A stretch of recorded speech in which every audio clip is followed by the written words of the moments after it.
Am I the a-hole for telling my brother's wife that he doesn't own my home? So I inherited my childhood 3-bedroom home after my mother passed away 5 years ago, along with a good chunk of cash. I live in that home right now, and not to brag, but it's a beautiful home. Now, I have a half-brother. We will call him Blake, and we share the same father, also dead. Blake is a deadbeat. Can't keep a job, jumps from relationship to relationship, make excuses, and blame everyone else for his problems. Just really not a good guy.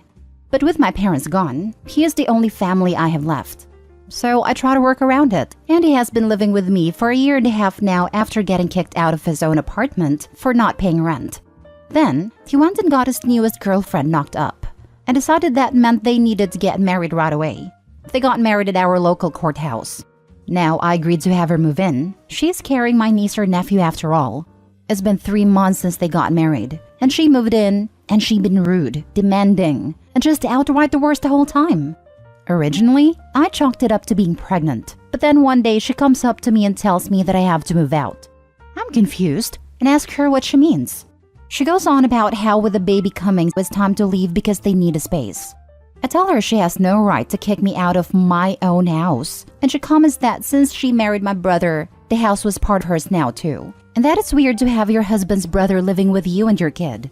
I realized then that she thought my brother owned at least part of the house, so I explained that she and my brother were in fact living with me, not the other way around, letting her know I fully own it, and my brother has no rights to it, and neither did she. She goes quiet and runs off. When my brother comes home, they get in a huge fight, and she leaves to go to her mother's. My brother is now mad at me for telling her the truth.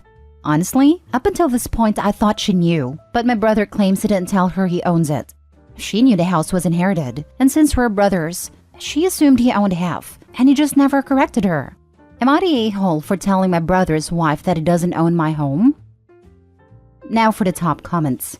Not the a-hole, and here's a tip. Get rid of them. Both of them. Have a nice day. Your brother is about to be a father to some poor unfortunate child and needs to start adulting. Right now, you're just enabling him to continue to be feckless. Not the a-hole.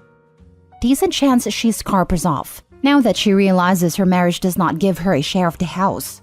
Getting pregnant and forcing marriage may have been accidentally on purpose, under the assumption half-brother had assets, which would explain why she's not so happy.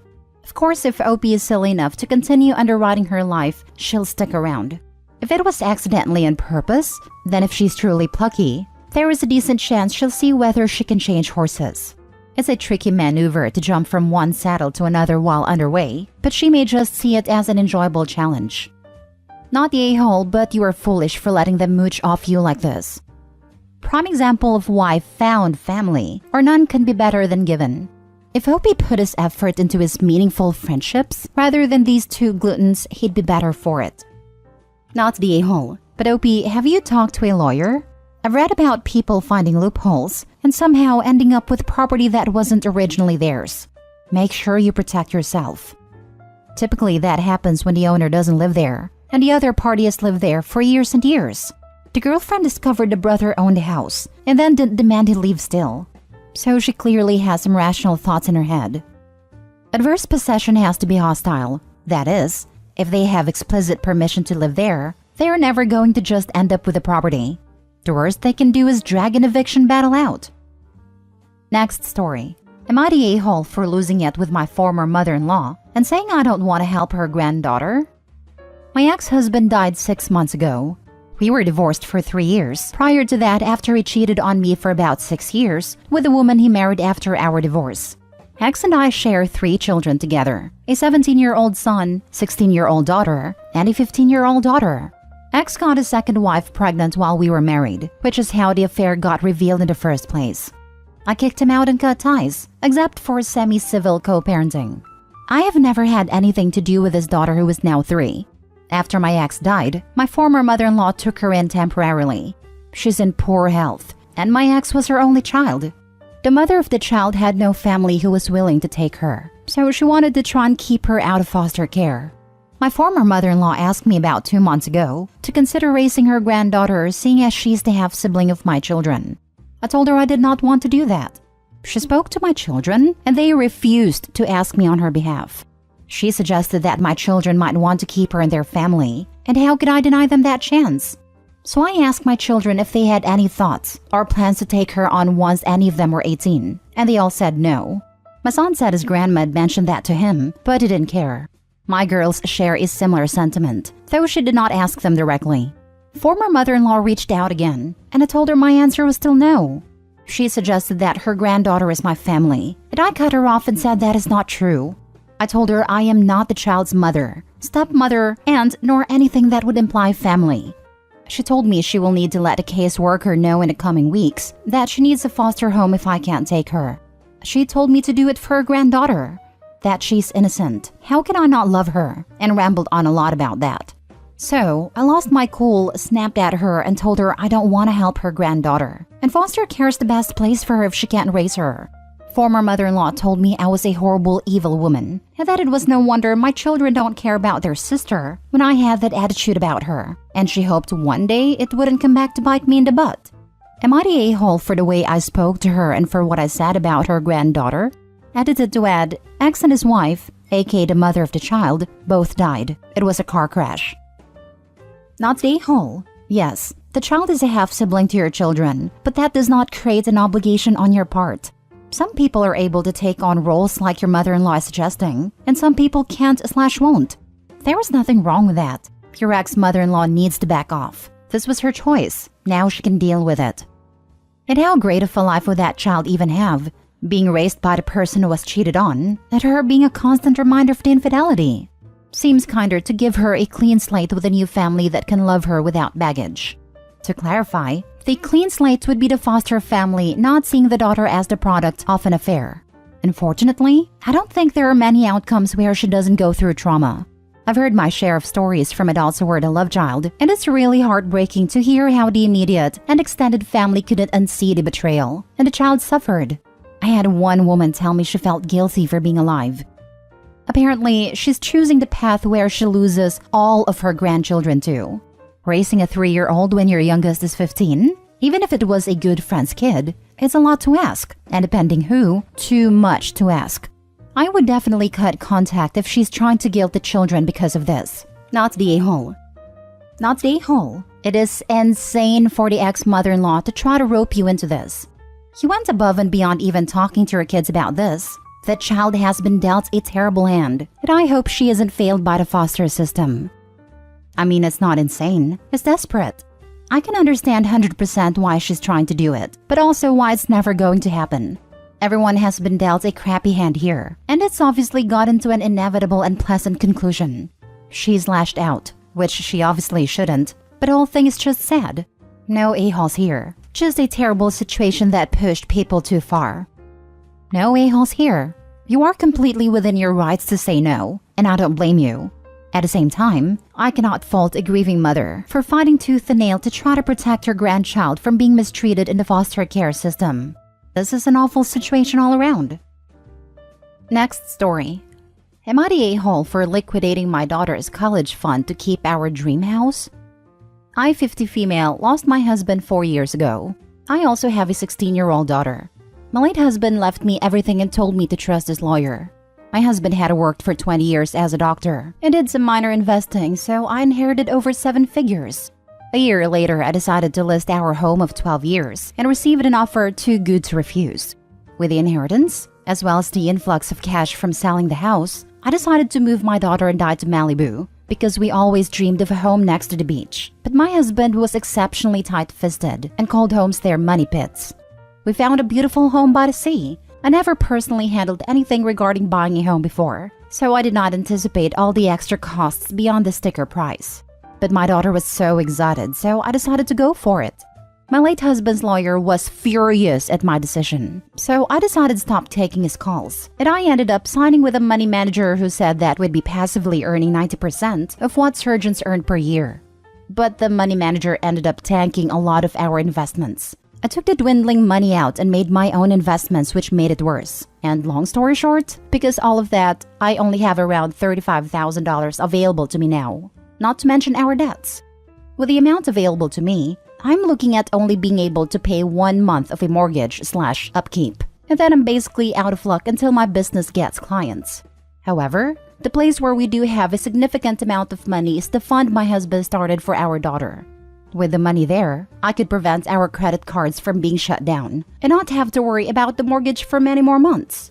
So I ended up liquidating my daughter's college fund. I told her about it today, and she was furious and said she cannot believe all her dad's work is gone. She also said she won't be supporting me for my retirement. Am I the a-hole for trying to fix my mistakes and trying to keep our house? Now for the top comments. You're the a-hole. You decided not to listen to the lawyer. You decided to move on to an extremely expensive place. And you decided to trust someone's shady advice. Now you're taking away your daughter's chances of being able to go to college loan-free? That money's not yours. You should be ashamed of yourself. He has it right. Malibu's a money pit for empty Airbnbs. One grocery store on the highway with outrageous prices, and almost no food except for tourist traps. Opie essentially gambled her 7-figure life savings, ruined her daughter's future, and now asks if she's an a-hole. Literally couldn't make some of the stuff up that I read on the sub. Yes, Opie, you're a selfish a-hole. You're the a-hole.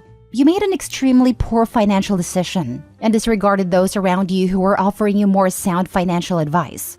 Having a home near the beach doesn't mean you need to move to Malibu, but I digress. You are absolutely the a-hole here. You robbed your daughter of a chance to start her life off comfortably and took money that was never intended for you. Sell this godforsaken money pit of a home, get somewhere you can actually afford, and take a class in personal finance management. Also, grow up? Opie literally ghosted the attorney because they weren't telling her what she wanted to hear. I have a few lawyers in my social circle, and this is extremely common.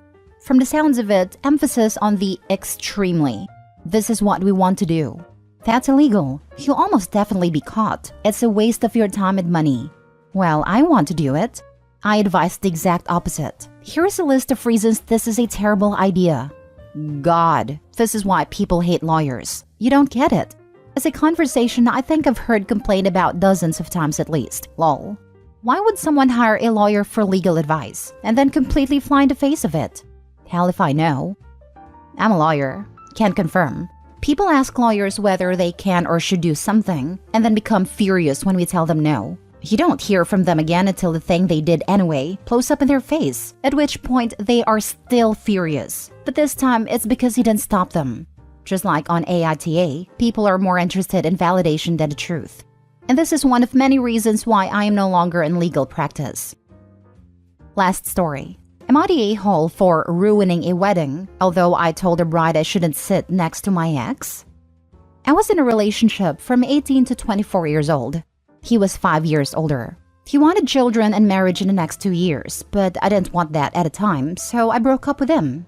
I was sad about the breakup, but I knew that it was the right decision. I wanted to study without a child as I was 1 year away from finishing, travel with friends, and enjoying my 20s. After 1 year of our breakup, I had a one-night stand with a friend who had a crush on me for years, and after realizing I was pregnant, we stayed together. We moved together to another city because of our jobs. After the birth of our daughter, we married. I couldn't be happier with my husband, and we are now together for nearly 5 years and happier than ever. I didn't know if my ex knows that I became a mother, and since I moved away while being pregnant, I missed a lot of birthdays of our mutual friends, and he didn't follow me on social media. Now it's the wedding from one of our mutual friends, and I was happy about the invite. But then I got a message from another one of our friends who told me that nobody told my ex that I became a mother and married, and that he didn't seriously date anybody else after the breakup. He's successful in his job and concentrates on that, but his friends are worried that he is lonely. They requested that I come without my child. We actually had this planned before, so my husband and me have enough time to reconnect, and my mother-in-law would be so happy to have our daughter overnight. And also to not mention my husband, which I disagreed. So I asked the bride if she wanted me not to come, and told her the request from our other friends, and she told me that I should definitely come, and that she doesn't see any problem with it. When we arrived at the wedding, we realized that we were seated next to my ex, which I found strange. I went quietly to the bride and told her that would probably be not the best idea, but she brushed it off. My ex barely talked to me but drank a lot. My husband chatted with another person from our table and mentioned our daughter after 2 hours sitting at a table. That's when my ex lost it. He made a big scene and accused me of lying to him about not wanting children. It was so embarrassing. And ultimately, my husband and I left while my ex got carried away by other guests. Since then, I got calls from mutual friends calling me the a-hole because I rubbed my happiness on my ex's face, and I'm a little bit confused. The bride isn't happy and accused me of ruining the wedding since I could just not mention my daughter, and that she was sad about the scene it caused. My ex lost it. He made a big scene and accused me of lying to him about not wanting children. You didn't cause a scene, your ex did. He's the a-hole. And you know what? Your friend is the a-hole too for sitting y'all next to each other, knowing all that history, and she still thought it would be okay? Nope. Seriously, why the heck would she put Opie and her husband next to her ex? They say those that stir the turd pot get to lick the spoon. There was no way the bride didn't know what she was doing. Either she was hoping for drama or hoping to make Opie feel like crap once she saw her ex. Not the a-hole.